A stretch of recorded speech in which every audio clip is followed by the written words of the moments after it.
Complementando os nossos vídeos sobre o PGR da NR1, né? Primeiro nós falamos sobre o inventário, agora vamos falar do plano de ação. Então, voltando lá, repetindo, a documentação que exige o nosso PGR. O PGR exige dois documentos fundamentais, o inventário de risco e o plano de ação. O plano de ação que vamos falar aqui é o que é um dos principais, é importante, os dois são muito importantes, mas o plano de ação é onde você vai corrigir o problema, você vai corrigir as irregularidades, a prevenção da segurança, da doença e dos acidentes do trabalho. Então, aqui nós vamos ver o que a norma fala. A organização deve elaborar um plano de ação, indicando as medidas de prevenção a serem introduzidas e aprimoradas ou mantidas conforme a classificação. Então, nós falamos lá no inventário de risco, nós vamos classificar os riscos. Nós vamos identificar os perigos, definir o risco, em função da severidade, da probabilidade, das medidas que já estão existentes, nós vamos definir se esse risco é um risco leve, é um risco grave, é um risco muito grave. Com base nisso aí nessa classificação, é que você vai adotar as medidas.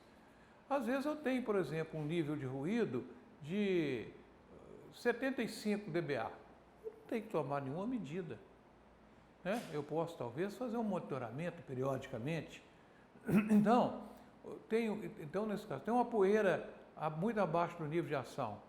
É a mesma coisa, eu não tenho que priorizar aquilo. Talvez eu possa monitorar, fazer os exames médicos periodicamente, mas não é uma prioridade, não tenho nem que adotar nenhuma medida.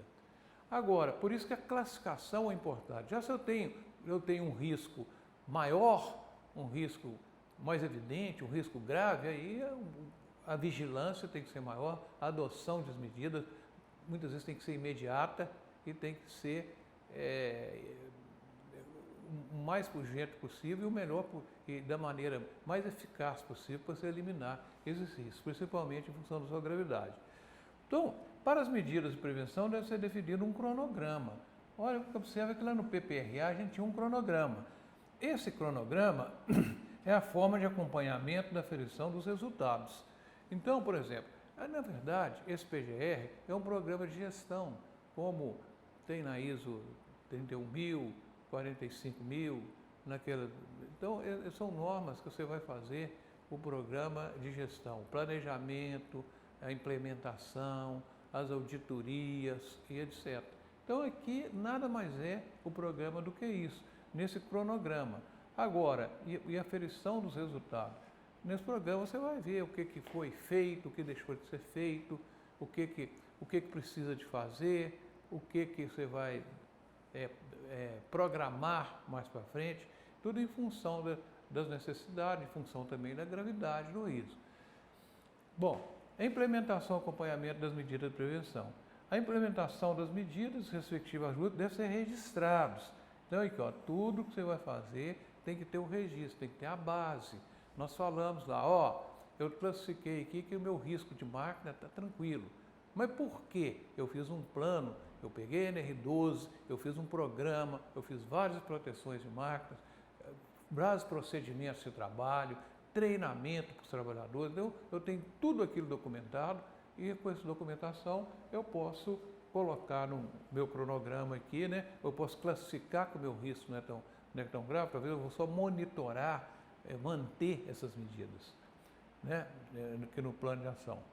O desempenho das medidas de prevenção deve ser acompanhado e planejável de forma a contemplar. Verificar a execução das ações planejadas. Você fez o cronograma, que nós já falamos.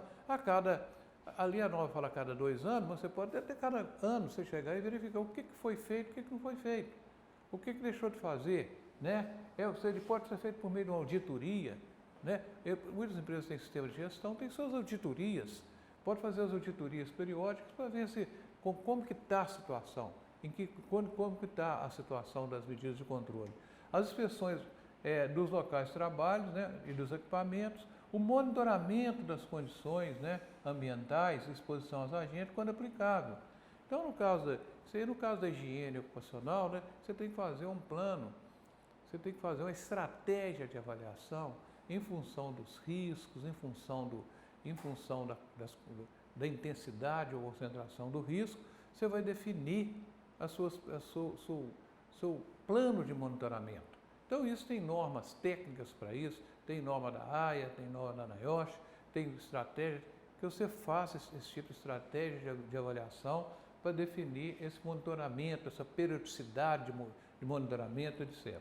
As medidas de proteção devem ser corrigidas quando os dados obtidos no acompanhante indicarem ineficácia em seu desempenho.